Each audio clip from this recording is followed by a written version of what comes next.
علم اور عمل آدمی میں بزرگوں کی تربیت سے پیدا ہوتا ہے، ماحول سے پیدا ہوتا ہے۔ جتنے بزرگ آپ سمجھیں گے، جن کے نام آپ جانتے ہیں، جنہوں نے ہندوستان میں کام کیا ہے، انہوں نے کسی نہ کسی بزرگ کی تربیت میں رہ کر کام کیا ہے، رہ کر کے اللہ نے ان کی زندگی کو بنا دیا۔ حضرت مدنی رحمت اللہ علیہ حضرت شیخ الہند رحمت اللہ علیہ کے گھر میں رہے ہیں۔ ان کے گھر کی نالیاں انہوں نے صاف کی ہیں، ان سے علم کو حاصل کیا، تربیت حاصل کی۔ پھر جب طائف سے ان کو گرفتار کیا گیا، حضرت مدنی کا وارنٹ نہیں تھا، حضرت مدنی نے کہا کہ اصل مجرم تو میں ہوں۔ ترکی کے جو بڑے بڑے لوگ تھے، حضرت کیا چاہتے ہیں وہ تو میں نے عربی زبان میں پیش کیا تھا، اس لیے اصل مجرم میں ہوں، مجھے چھوڑ کر حضرت کو لے جا رہے ہو، مجھے پکڑنا چاہیے۔ اتنا پیش کیا صرف حضرت شیخ الہند رحمۃ اللہ علیہ کی خدمت کے لیے۔ 3.25 سال مالٹا کی جیل میں ان کی خدمت کی، اور ایسی خدمت کی کہ میں نے ان کی بیٹی سے خود سنا ہے، حضرت شیخ الہند کی، کہ میری والدہ نے حضرت شیخ الہند سے کہا کہ خدا جانے 4.25 سال آپ جیل میں رہے، کیسی گزری ہوگی؟ تو حضرت شیخ الہند نے فرمایا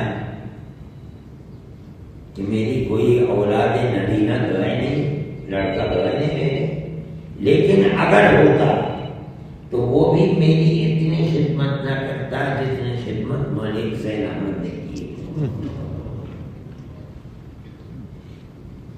اسی سے آدمی بنتا ہے۔ حضرت مدنی رحمت اللہ علیہ نے پڑھا ہے حضرت شیخ الہند سے،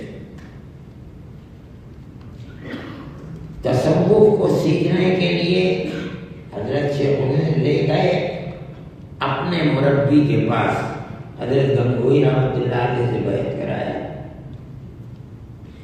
حضرت چلے گئے، جو ان سب کے بزرگ ہیں، شیخ حاجی امداد اللہ صاحب، فرمایا ان سے جا کر کے مکہ معظمہ میں ذکر سیکھنا۔ انہوں نے وہاں ذکر کی تلقین کی۔ حضرت رحمت اللہ علیہ کو تربیت حضرت حاجی صاحب سے ملی، حضرت شیخ الہند سے ملی، حضرت گنگوئی سے اجازت ملی، مولانا خلیل احمد صاحب سے مدینہ منورہ میں رہتے ہوئے تربیت ملی۔ ان 4 بزرگوں کی تربیت نے ان کو شیخ الاسلام بنایا، اور ان کی زندگی دنیا کی زندگی نہیں تھی۔ آج کے پیر تو بڑے بڑے دولت مند ہوتے ہیں، ان کی دولت پر تو نہ سیل ٹیکس ہے نہ انکم ٹیکس ہے، لیکن حضرت مدنی کا انتقال ہو اتنا بڑا شیخ کہ دنیا کے اندر اس کی شیخ ہونے کا ڈنکا بجتا تھا، اور کوئی ہندوستان میں ایسا آدمی نہیں تھا۔ ان کے انتقال کے بعد میری چھوٹی بہن، اس کی شادی ہوئی تو اس نے مجھے لا کر 93 روپیے دیے کہ جب ابا جی کا انتقال ہوا وراثت میں مجھے یہ ملا تھا، وہ پیسے ہیں، میں تو جا رہی ہوں، یہ تم رکھ لو، اس کی حفاظت کرنا۔ میرے پاس آج تک رکھے ہوئے ہیں وہ، اتنا بڑا شیخ طریقت اور بالکل خالی ہاتھ دنیا سے آ رہا ہے. یہ ان کا زہد فی دنیا تھا. ہم حدیث پڑھاتے ہیں، ابواب زہد آتے ہیں. اللہ کا نبی، ان کے اہل خانہ ازواج مطہرات کا زہد کیسا تھا ہمیں شرم آتی ہے. ہم اللہ جانتا ہے ہمارا کیا زہد ہے. ہم تو دنیا کے اندر رہتے ہیں جیسے دنیا کے لوگ رہتے ہیں. کیا رہتے ہیں؟ میری والدہ کہا کرتی تھی کہ میں کبھی کبھی کہتی تھی مجھے پیسے کی ضرورت ہے، دیجیے پہلے. تو بارہا ایسا ہوا کہ حضرت نے فرمایا کہ اگر میں اس وقت مر جاؤں تو مجھے کفن بھی میرے احباب دیں گے، دنیا سے اتنا بھی حصہ میرے پاس نہیں. اور چہرہ گلاب کی طرح کھلا ہوا ہوتا ہے. یہ حضرت کی زندگی تھی. مجھے لوگ کہتے ہیں جانشین جوارے اللہ کے بندو، تم نے شیخ الاسلام کو دیکھا ہی نہیں، تم مجھے جانشین بنا کر در حقیقت شیخ الاسلام کی عظمت کے اوپر دھبا لگاتے. آدمی ہم نے حضرت کے بعد کسی کو نہیں دیکھا.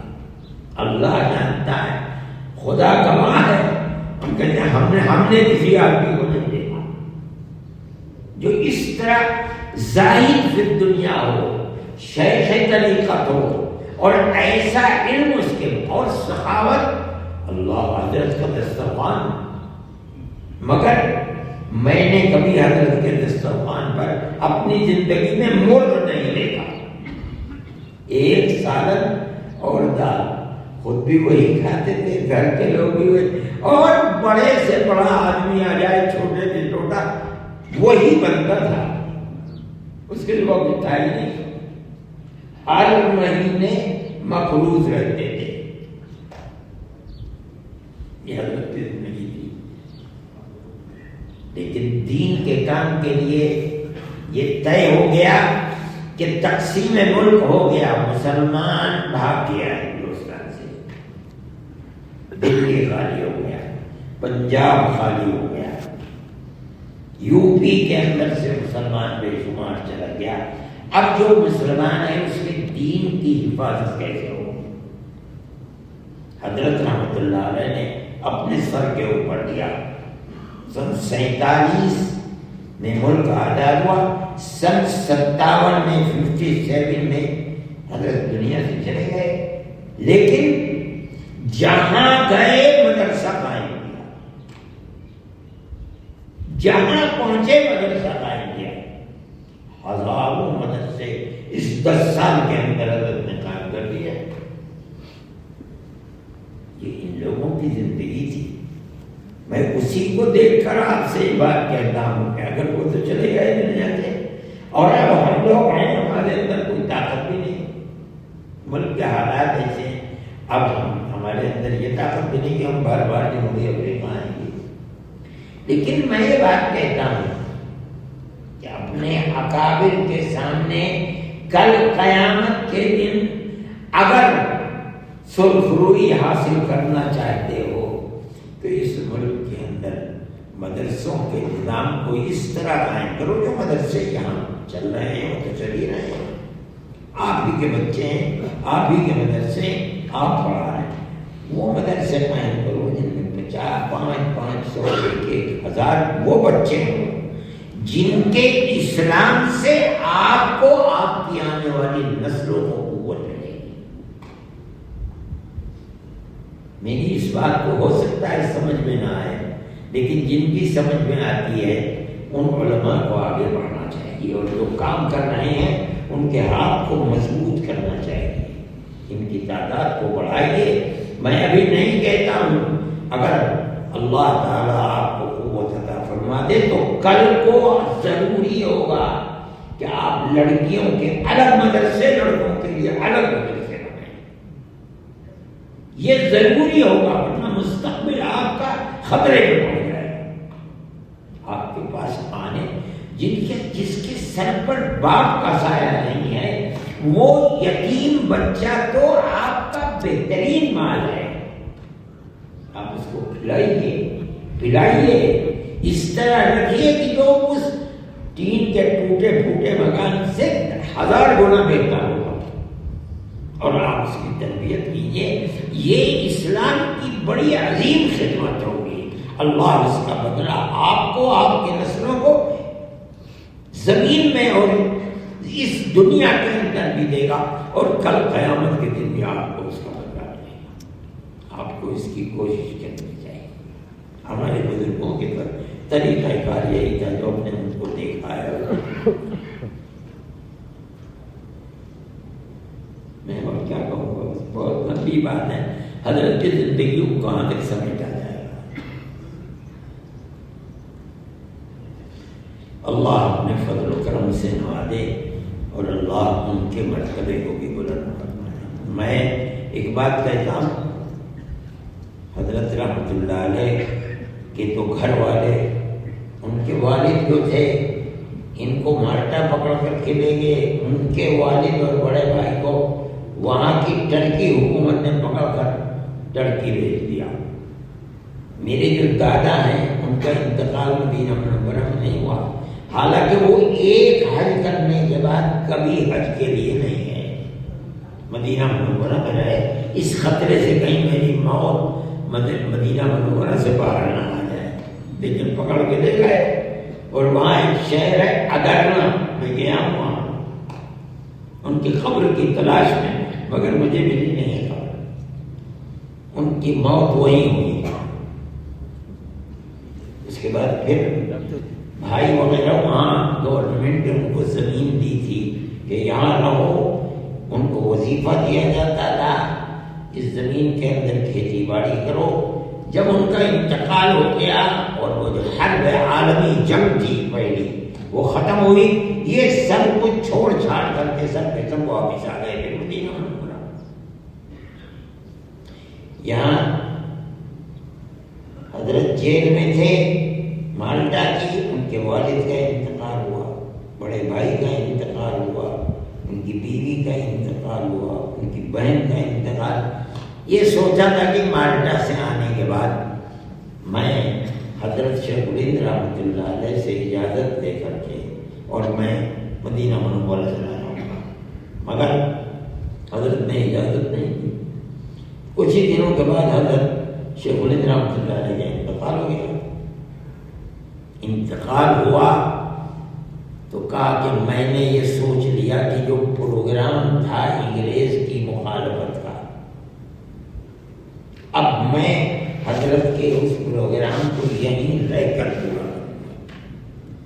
چنانچہ حضرت کے پروگرام میں لگ گئے، یہاں تک کہ ملک آزاد ہو گیا، مگر مسلمان سے کہتے تھے کہ انگریز کی مخالفت کرو، مسلمان سے کہتے تھے کہ انگریز کی غلامی حرام ہے، اور مسلمان بے یار و مددگار ہو گیا۔ بڑی تعداد تو پاکستان چلی گئی، یہاں کے مسلمان کو کیا کہیں گے؟ اس کو تو روکا تھا کہ جو اللہ وہاں ہے وہی اللہ یہاں بھی تمہاری حفاظت کرنے والا ہے، رکو۔ یہیں رک گئے۔ میں نے یہ دیکھا ہے کہ ان کے بھائی نے ان کو بلایا اور کہا کہ ہمارے والد مدینے کے لیے آئے تھے ہندوستان چھوڑ کر کے، اب آپ بیمار ہیں اس لیے آپ آ جائیے یہاں، میں اپنے بیٹے کو ہوائی جہاز لے کر بھیجتا ہوں۔ وہ بڑے دولت مند آدمی تھے، آپ سب پورے خاندان کو لے کر کے آئے۔ حضرت نے لکھ دیا کہ ہم یہاں حضرت محمد صلی اللہ علیہ وسلم کی امت کی جو خدمت کر رہے ہیں مدینہ منورہ میں جا کر نہیں کر پائیں گے۔ چھوڑ دیا، نہیں گئے، یہاں تک کہ موت یہیں ہوئی حضرت کی۔ یہ حضرت، میں اگر کسی سے کہتا ہوں، میں آپ سے کہہ رہا ہوں، کتنے لوگ ہیں یہ سمجھ بھی نہیں پائیں گے جنہوں نے حضرت کو دیکھا نہیں ہے اپنی آنکھ سے، وہ حضرت کی زندگی کو سمجھ نہیں پائیں گے۔ میں تو یہ کہتا ہوں کہ بھائی میں نے تو ایسا آدمی دیکھا نہیں، مجھے اب توقع بھی نہیں کہ میں بھی دیکھ پاؤں۔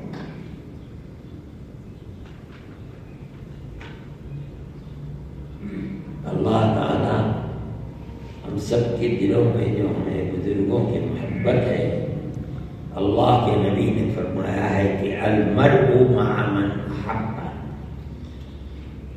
مومن کو جس سے محبت ہوگی کل میدان محشر میں وہ اپنے محبوب کے ساتھ رہے گا۔ ہمیں ان اکابر سے محبت ہے جن کو ہم نے اپنی خوش قسمتی سے اپنی آنکھوں سے دیکھا ہے۔ ہم اللہ سے دعا کرتے ہیں کہ اللہ میدان محشر میں ہمارا حشر ان کی جوتیوں میں کر دے تو ہماری زندگی بن جائے گی۔ اللہ ہم سب کی دنیا کو بھی آباد فرمائے، دین پر استقامت اور مضبوطی عطا فرمائے۔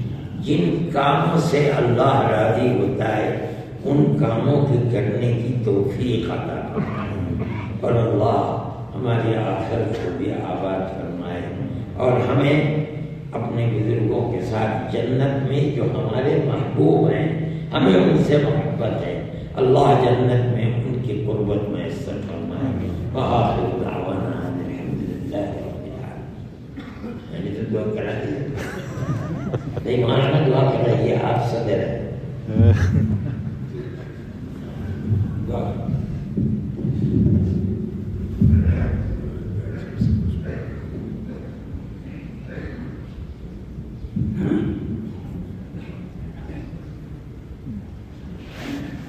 Maulana Ibrahim Bangor, Maulana Abbas is requesting you to come forward to make the dua.